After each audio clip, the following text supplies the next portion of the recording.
adalah Head of Tokopedia Salam, sebuah inisiatif jual beli dengan basis syariah inklusif dari Tokopedia. Sebelum bergabung dengan Tokopedia, beliau menghabiskan 10 tahun di luar negeri, termasuk 4 tahun di Rakuten Jepang sebagai Product Manager dan sebagai Kepala Corporate Planning Officer. Eksekutif milenial yang masih muda ini, baru 30-an, adalah Bachelor of Business Administration dari Ritsumeikan Asia Pacific University dan Master of Business Administration from Harvard University. Bapak Ibu, kita sambut Bapak Gary Juanda.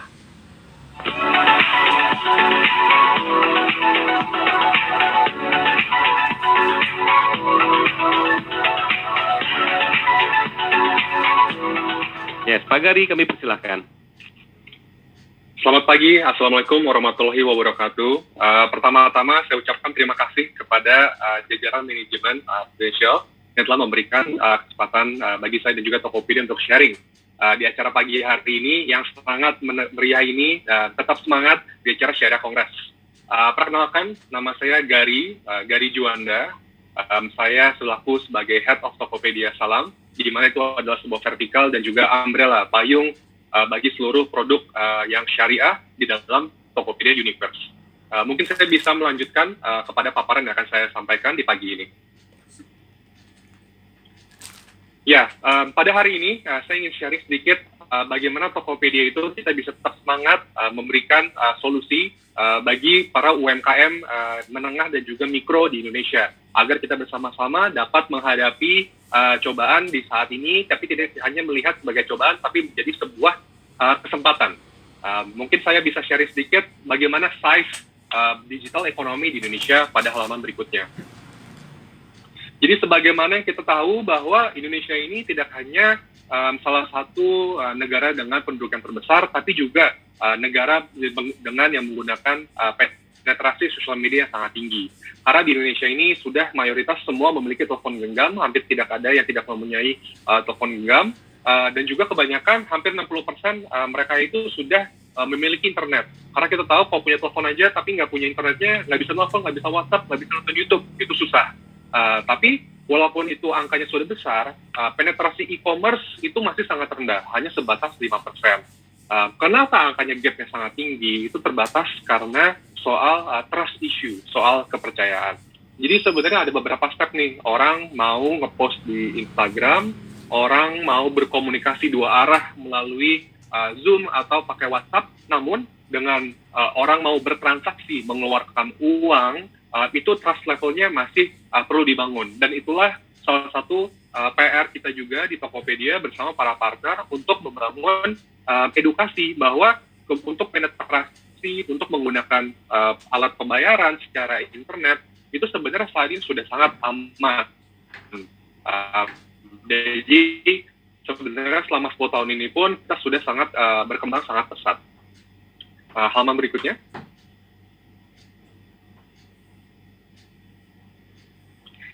Tokopedia itu kita punya mimpi ingin membentuk sebuah kota. Jadi kota itu di mana semuanya tuh ada, sangat teratur, di mana Tokopedia itu tidak mengambil peran di dalam kota tersebut. Kita hanya sebagai infrastruktur yang memberikan kebutuhan-kebutuhan dasar. Andai kata kalau misal di kota yang nyata itu ada listrik, ada air, Tokopedia itu kita memberikan kebutuhan informasi dan juga data kepada para partner dan juga user.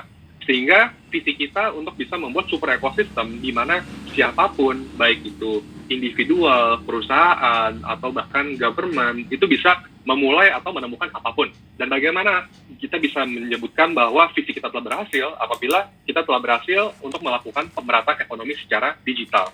Dan inilah semangat yang selalu kita pegang karena perjalanan kita masih sangat jauh sekali. Next slide, please. Tokopedia itu kita sebenarnya masih sangat muda, jadi bahkan masih jauh lebih muda daripada Prudential Syariah sendiri. Kita lahir di tahun 2009 di ruko kecil sekali, lalu alhamdulillah selama 10 tahun terakhir kita tahun 2018 juga menjadi aplikasi terbaik di Indonesia versi Android Google, dan juga kita 2 tahun lalu kita mendapatkan 1,1 billion dollar investment dari SoftBank Vision Fund dan juga Alibaba. Dan juga hingga hari ini kita sudah memiliki tidak hanya Tokopedia, tapi kita juga memiliki banyak vertikal bisnis lainnya. Jadi bisa ada marketplace, yaitu tempat jual beli barang, ada fintech-nya juga. Di dalam fintech juga kita memiliki fintech syariah, salah satu fintech syariah yang terbesar di Indonesia, karena reksadana syariah 50% market share-nya itu berasal dari Tokopedia, walaupun kita baru launching hanya 1-2 tahun, dan juga ada kita punya digital gold juga bersama BUMN. Next slide please.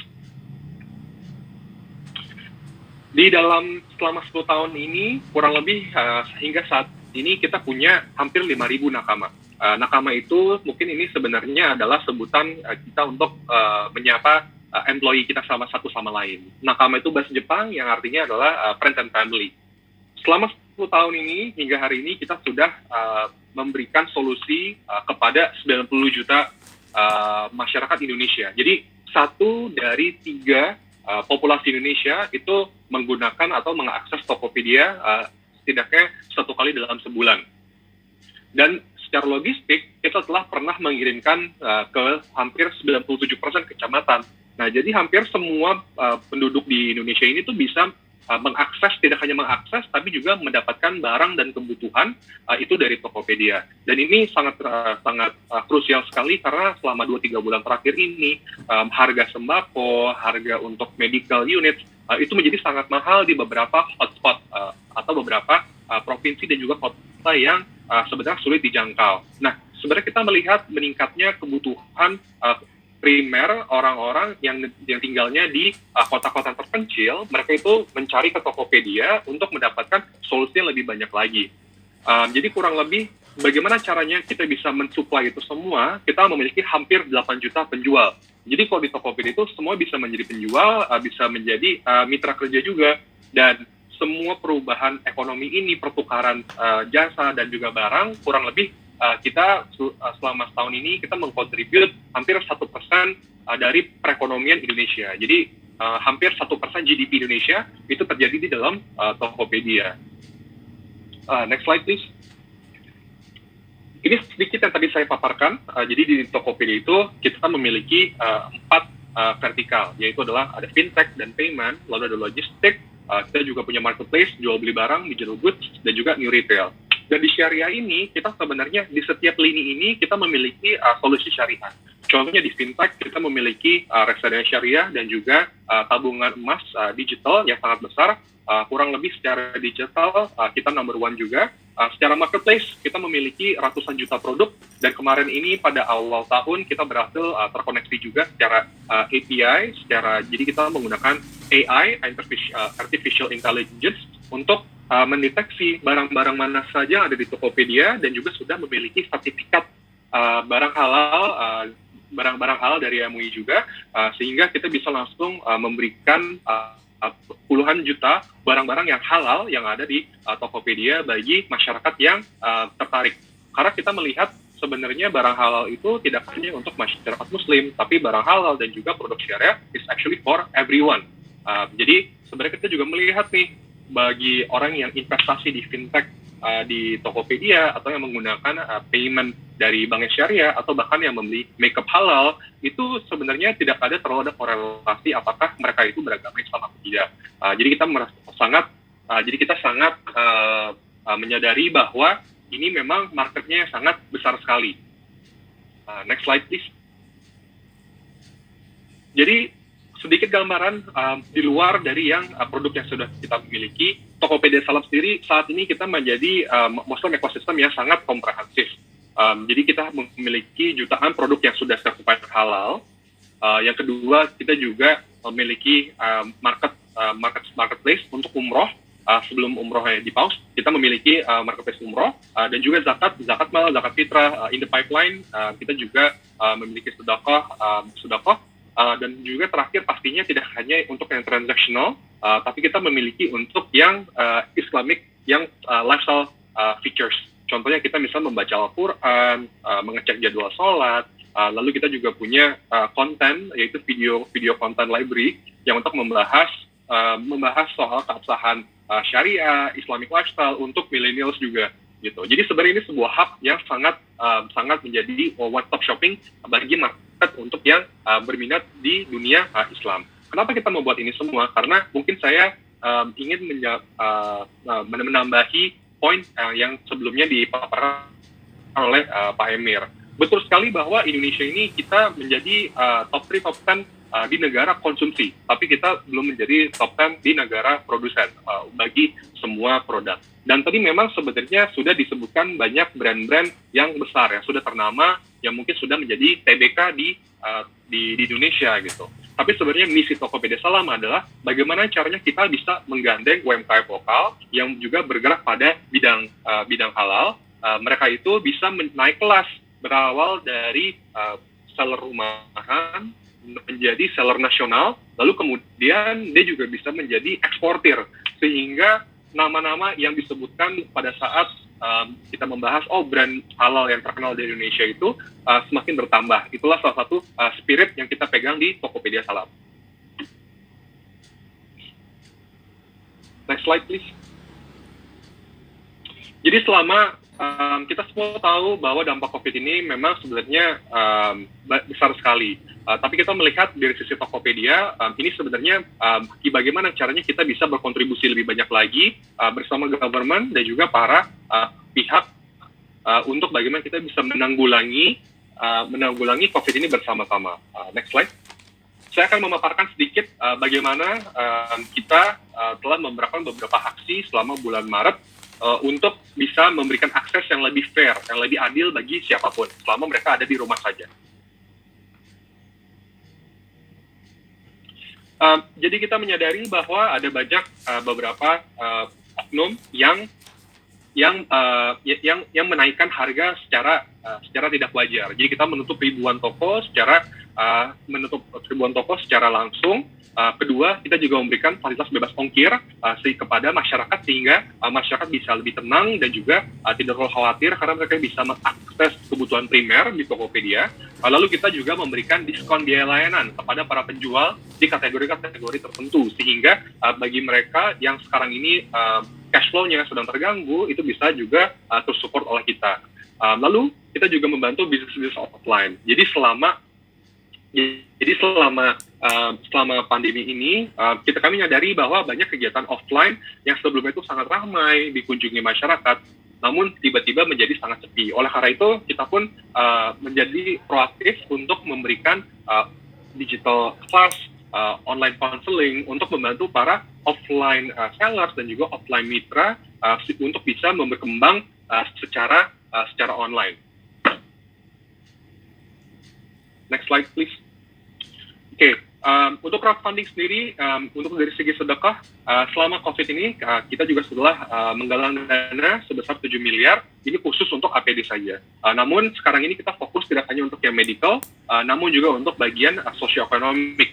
Karena kita menyadari bahwa kita harus bisa menanggulangi impact ini bersama-sama. Tidak hanya bagi yang ada di hospital, yang ada di rumah sakit, namun sebenarnya masyarakat terdampak. Ini juga sangat banyak sekali. Next slide, please. Ini ada beberapa contoh bagaimana kita berkolaborasi untuk ciptakan peluang. Jadi kita juga menyadari bersama pemerintah, kita membuat campaign bersama-sama bagaimana kita bisa menjaga perekonomian kopi. Jadi mungkin hanya anekdotal saja, tapi kita menyadari bagaimana kita sehari-harinya kita tuh tidak bisa lepas dari untuk kebutuhan meminum kafein kita. Jadi sebelum waktu Ramadan ini kita juga sempat melakukan campaign bagaimana caranya menggayat agar semua pemilik kafe dan juga pemilik brewery itu mereka membuka toko di Tokopedia. Jadi beberapa yang kita pelajari bahwa situasi ini menjadi sebuah opportunity, sebuah kesempatan bagi kita menggayat beberapa partner yang dulunya itu merasa cukup untuk hanya berjualan secara offline. Namun sekarang untuk bisa, karena mau tidak mau, karena ada PSBB semuanya, jadi semua itu memang mayoritas terutamanya dilakukan secara online. Dan disinilah bagaimana kita melihat dan juga opportunity ini sebagai alasan kita dapat membantu para UMKM agar mereka tetap dapat berkontribusi bagi roda ekonomi di Indonesia.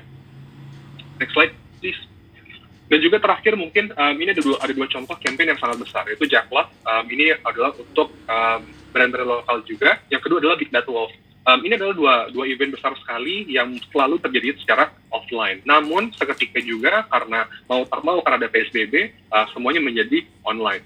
Jadi sebenarnya saya sangat senang sekali dengan adanya Syariah Kongres seperti ini, karena ini sebenarnya nafasnya sudah sangat align sekali bahwa semua yang offline di saat PSBB ini akan terfokus di segi online. Jadi semua kegiatan kita, biz ops kita di Tokopedia pun berubah. Sebelumnya kita harus site visit, kita ke Mangga 2, kita ke ITC, atau kita ke penjaringan untuk melihat warehouse-nya, gudangnya kawan-kawan para seller. Semua ini sekarang kita lakukan dengan virtual meeting. Dan oleh karena itu, secara pitch deck atau nggak cara kita untuk menawarkan produk, menawarkan advertising, itu pun sedikit berubah. Namun, walaupun ini terjadi, sebenarnya opportunities-nya sangat besar sekali. Karena sebelumnya mungkin untuk kalau misalnya kita visit harus site visit secara muka, kebutuhan waktunya akan sangat lama sekali. Namun dengan cara dilakukan secara media virtual, jumlah merchant yang kita bisa actually acquire selama pandemi ini itu jauh lebih meningkat dari yang sebelumnya. Jadi kurang lebih itu yang ingin saya sampaikan, bahwa di dalam Tokopedia ini kita fokus untuk membantu agar semua masyarakat Indonesia bisa selalu aja menjaga diri di rumah saja dulu, agar kita bersama-sama bisa menjaga perekonomian Indonesia secara digital. Kurang lebihnya terima kasih. Saya mohon maaf bila ada kesalahan kata. Wassalamualaikum warahmatullahi wabarakatuh.